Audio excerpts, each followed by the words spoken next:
ইন্নাল্লাযীনা আমানু, 2 নম্বর ওয়া আমিলুস সলিহাত। 1 নম্বরে আল্লাহ পাক রব্বুল আলামিন বলেন, কোন মানুষ যদি ঈমানদার হয়, সব বান্দাদের ভিতরে আল্লাহ পাক রব্বুল আলামিন বলেন, কোন ঈমানদার যদি ঈমানদার হয়, কোন মানুষ যদি ঈমানদার হয়, 2 নম্বর নেক কর্ম যদি সাধন করে, 1 নম্বর ঈমানদার হবে, 2 নম্বর নেক কর্ম করবে, আল্লাহ পাক বলেন এই ঈমানদার আর নেক কর্ম করা বান্দাকে আমার আল্লাহ জান্নাতের সর্বোচ্চ মাকাম জান্নাতুল ফিরদাউস দান করে দিবেন। সুবহানাল্লাহ। জান্নাতুল ফিরদাউস এমন একটা জান্নাত, যেই জান্নাতটা সমস্ত জান্নাতের সরদার, যেই জান্নাতটা নবীদের জান্নাত, যেই জান্নাতটা সাহাবা একরামদের জান্নাত, যেই জান্নাতটা তাবেঈদের জান্নাত, যেই জান্নাতটা সমস্ত দামি দামি মানুষের জান্নাত, শহীদদের জান্নাত। জান্নাত তো অনেক আছে, কিন্তু সর্বোচ্চ জান্নাত হলো জান্নাতুল ফিরদাউস। যার কারণে আল্লাহর নবী সাল্লাল্লাহু আলাইহি ওয়াসাল্লাম বলেন, তোমরা যখন আল্লাহর কাছে জান্নাত চাও, আল্লাহর কাছে জান্নাতুল ফিরদাউসটাই চেও। জান্নাতুল ফিরদাউস এমন একটা জান্নাত, যে জান্নাতের মধ্যে বসে বসে আল্লাহ পাক রব্বুল আলামিনের বান্দারা, আল্লাহ পাক রব্বুল আলামিনের গোলামেরা জান্নাতুল ফিরদাউসের ভিতরে বহন থাকবে। নবী করিম সাল্লাল্লাহু আলাইহি ওয়াসাল্লাম বলেন, ঈমানদাররা জান্নাতুল ফিরদাউসে যাওয়ার পর ওই জান্নাতের ভিতরে বসে বসে আল্লাহ পাকের আরশ আর কুরসি নিজের চোখে দেখতে পাবে। সুবহানাল্লাহ। জান্নাতুল ফিরদাউসে বসে বসে আল্লাহর আরশ আর কুরসি বান্দা দেখবে। জান্নাতুল ফিরদাউসে যখন ঈমানদার যাবে, ওই ঈমানদাররা কখনো কখনো দেখবে আদম পয়গম্বর থেকে মুহাম্মদুর রাসূলুল্লাহ সাল্লাল্লাহু আলাইহি ওয়াসাল্লাম পর্যন্ত যত নবীরা আছে, সব নবীদেরকে জান্নাতুল ফিরদাউসে দেখা মিলবে।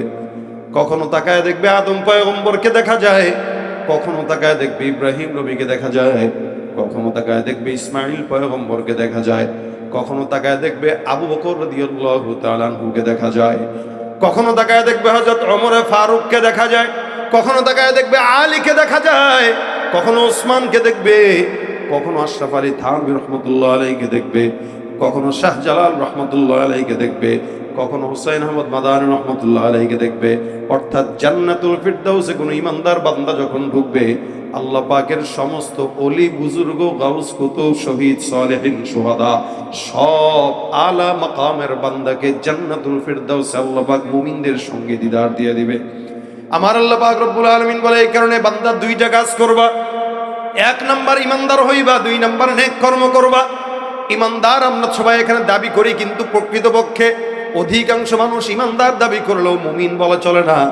কারণ আমাদের দেশের অবস্থাটা এরকম, ফজরের নামাজে মুসল্লিদের কাতারের দিকে নজর দিলে মনে হয় না এ দেশে কোনো ঈমানদার আছে, আর জুমার নামাজে মুসল্লিদের কাতার দেখাইলে মনে হয় এ দেশে সব ঈমানদার, কোনো নাস্তিক নাই। ঠিক কিনা?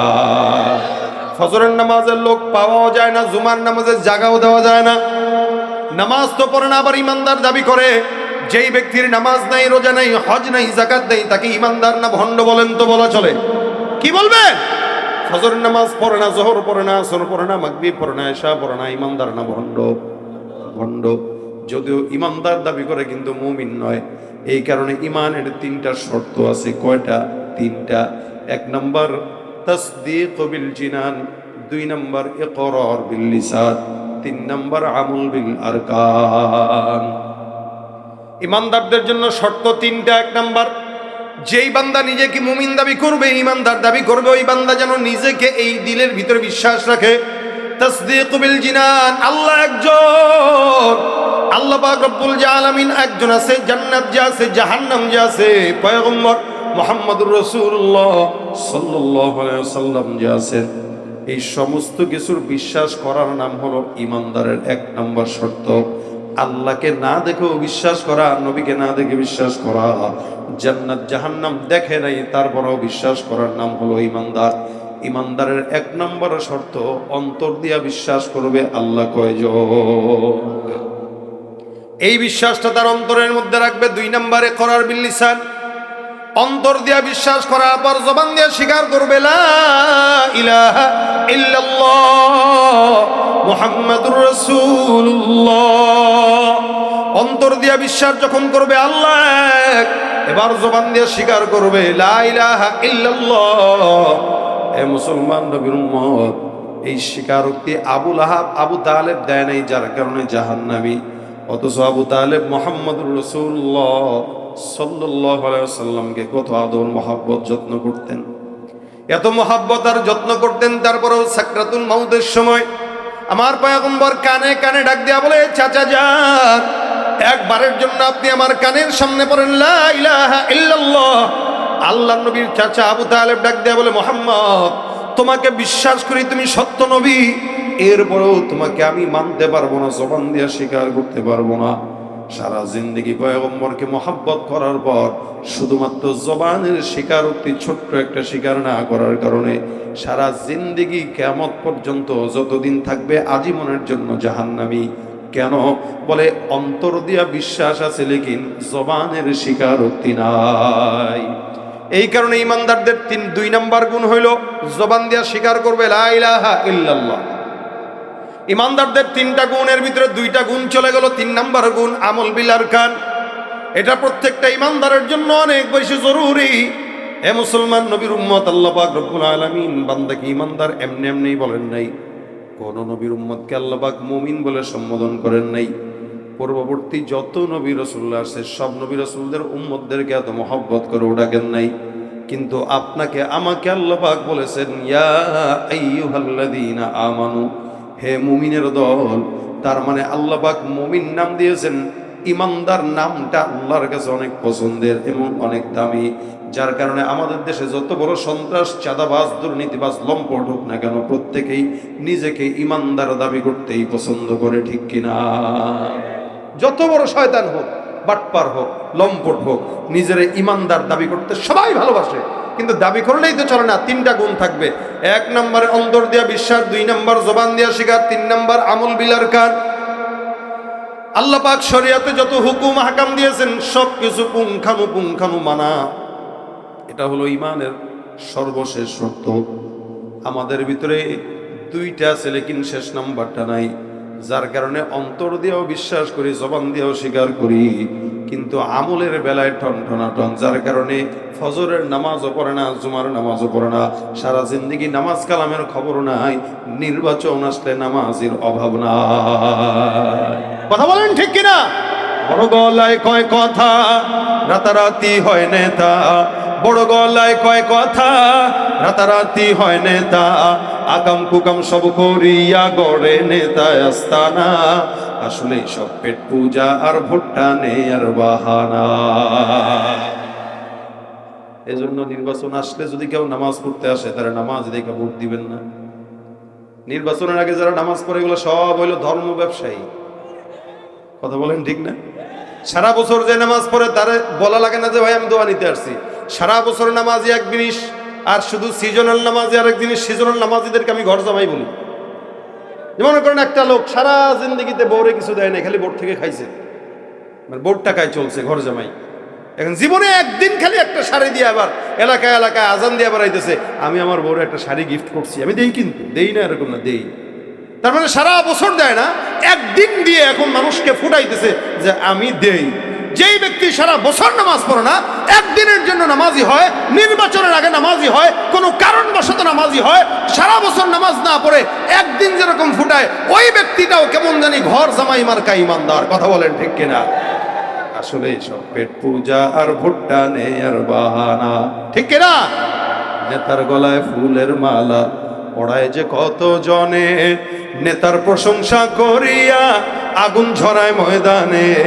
নেতার গলায় ফুলের মালা পড়ায় যে কত জনে, নেতার প্রশংসা করিয়া আগুন ঝরায় ময়দানে।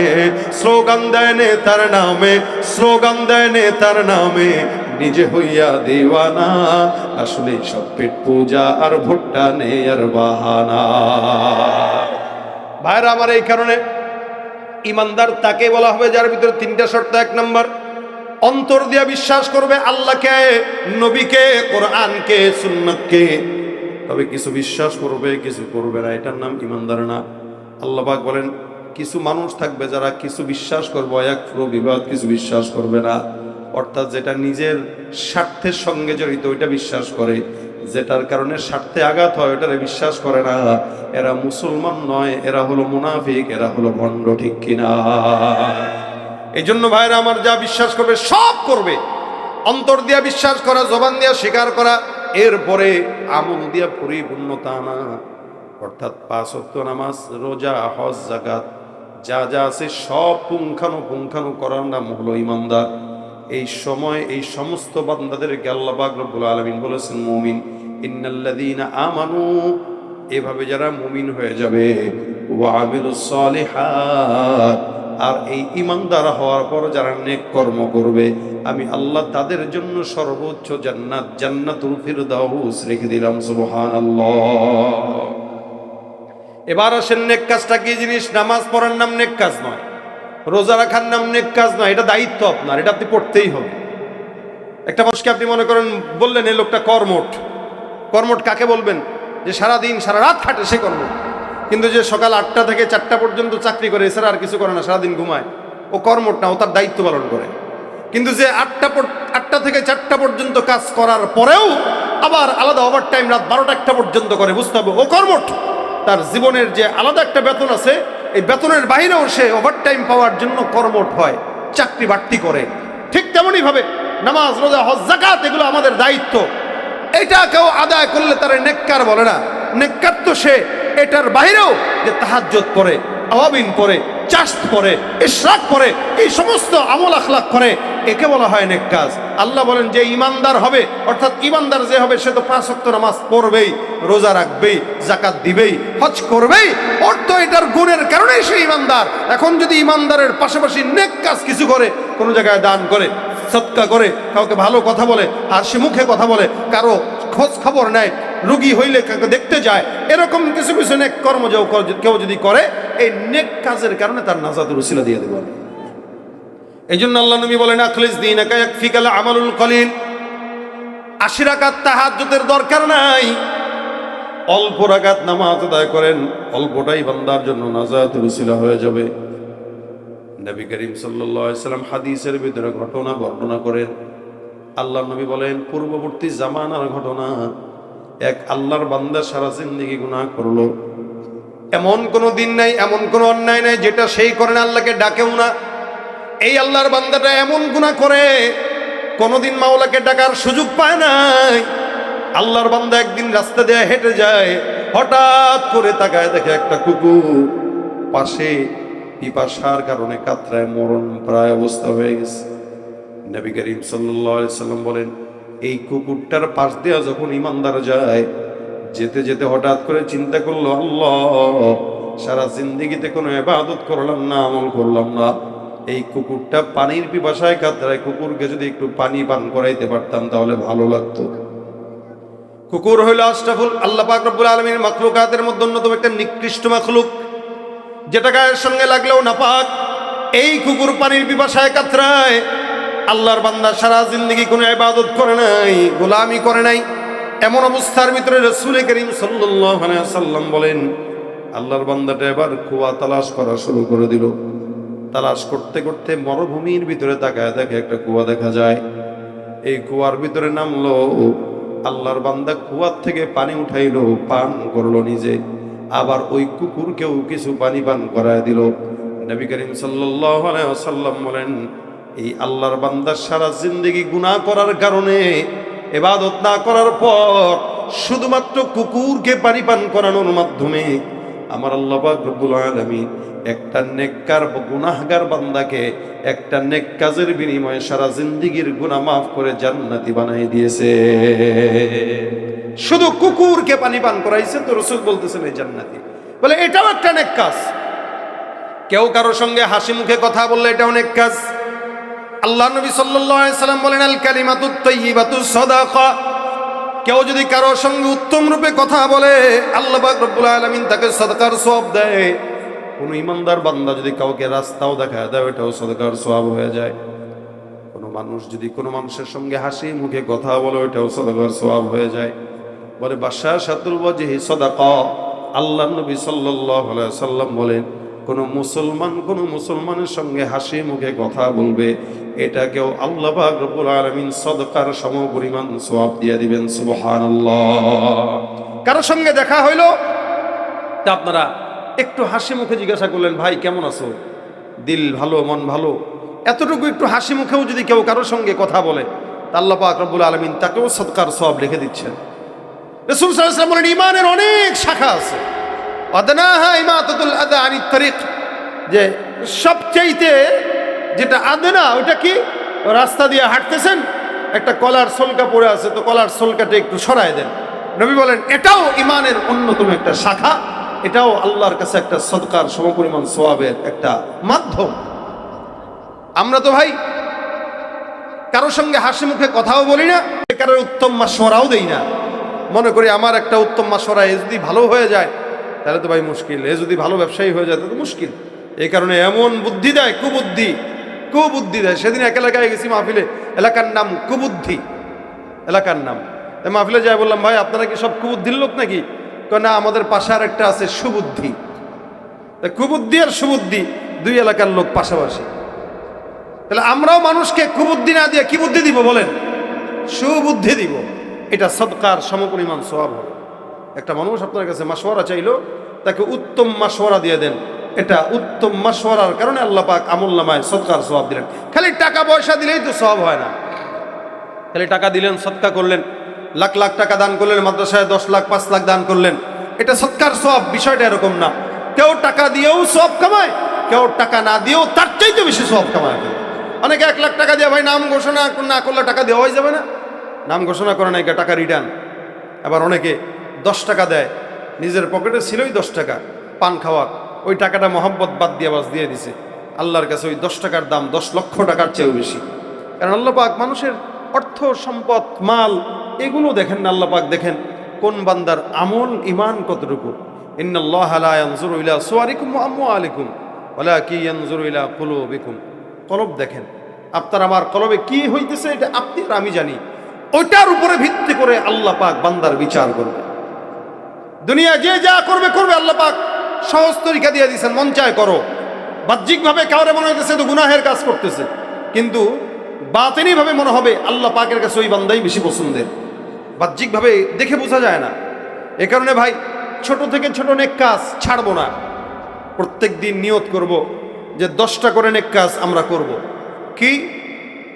আগে একজনকে সালাম দেব, আমাকে সালাম দেওয়ার আগে আমি আগে দেব।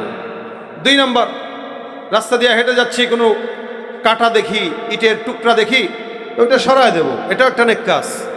3 নম্বর, কারোর সঙ্গে দেখা হইলো, কুশল বিনিময় করব হাস্যোজ্জ্বল চেহারায়, এটাও সদকার সওয়াব। 4 নম্বর, কেউ রাস্তা জিজ্ঞাসা করলো, তাকে রাস্তাটা সুন্দর করে বাতলায় দেব, এটাও একটা সদকার সওয়াব। 5 নম্বর, কোনো একটা মানুষ দেখলাম, কোনো একটা মুরব্বি যাচ্ছে, হাতের ভিতরে বোঝা আছে, তো কাকা এই বোঝাটা আমার কাছে দেন, আমি একটু আপনাকে আগায় দিই। সেটা মুরব্বি হোক, আলেম হোক, জাহেল হোক, যেই হোক। রাসূল সাল্লাল্লাহু আলাইহি ওয়াসাল্লামের আদত ছিল, নবী করিম সাল্লাল্লাহু আলাইহি ওয়াসাল্লাম মানুষের বোঝা বহন করে দিতেন। বোঝা বহন করা অনেক বড় সওয়াবের কাজ। আপনি দুনিয়াতে কারো বোঝা বহন করবেন, তো আল্লাহ পাক জান্নাতে আপনার কিয়ামতের ময়দানে আপনার গুনাহের বোঝা বহন করে জান্নাত পর্যন্ত নিয়ে যাবেন ইনশাআল্লাহ। বোঝা বহন করে দেন, এগুলো নেক কাজ। 6 নম্বর, প্রত্যেক দিন কমাস কম 1 টাকা হোক, 10 টাকা হোক, 5 টাকা হোক দান করেন, সদকা করেন। কোনো তালিবুল ইলমকে পারলে দেন, ভিক্ষুককেও পারলে দেন, অথবা কোনো মসজিদে পারলে দেন, কোনো মাদ্রাসায় পারলে দেন, যেখানে মন চায়। আপনি প্রত্যেক দিন আপনার আমলনামায় 10টা টাকা করে হলেও রাখেন, তাও মাসে 300 টাকা, মাসে 300 টাকা, বছরে দেখবেন 3600 টাকা আপনার দান করা হয়ে যাচ্ছে। অথচ আপনি চাইলেও 1000 টাকা দিতে পারেন না। এই জন্য প্রতিদিন কমাস কম একটু একটু করে দান করেন। প্রত্যেক দিন নেক কাজের উদ্দেশ্য করে 2টা রাকাত নফল নামাজ পড়েন, যেটা নিয়ত করে পড়বেন, সালাতুল হাজত হোক, সালাতুল তাওবা হোক, যে নিয়তি হোক, সালাতুল ইস্তিগফার হোক, যে নিয়ত করেই হোক, আপনি 2টা রাকাত নফল পড়েন বাড়তি। কেন? কিয়ামতের ময়দানে যখন ফরজের ওজন কম হবে, তো আল্লাহ পাক বান্দার নফল নিয়া ওজন দিয়া ভারী করে জান্নাত দিয়ে দিবেন। নেক কাজ এগুলো। প্রতিদিন কোনো মানুষের সঙ্গে, কোনো মানুষকে দেখতে যান, অসুস্থ হইল তাকে একটু সেবা শুশ্রূষার জন্য যান, এগুলো নেক কাজ। তা কেউ যদি ঈমানদার হয় আর ঈমানের পাশাপাশি এই নেক কর্ম যদি করে, তো আশা করা যায় জান্নাতুল ফিরদাউস আমাদের কাছ থেকে কেউ ছিনিয়ে নিতে পারবে না, কারণ এটা আমাদের জন্য রেখেছেন আল্লাহ পাক রব্বুল আলামিন। এই জন্য আমরা চেষ্টা করব, ঈমানদার তো হয়ে গেছি অর্ধেক, রাস্তা জান্নাতের আগানোই আছে। নামাজ কালাম কম পড়লেও অন্তত নামে তো ইমানদার, অন্তত ইমানদারের কারণে হইলেও আমাদের অর্ধেক রাস্তা আগানো। বাকি অর্ধেক রাস্তা যদি আমরা নেক কাজ করে করে আমরা আগাইতে পারি, তো আশা করা যায় ইনশাআল্লাহ আল্লাহর জান্নাত আমাদের জন্য বরাদ্দ থাকবে কি থাকবে না। আল্লাহ পাক আমাদেরকে নেক কাজ করার তৌফিক দান করুক, বলেন আমিন।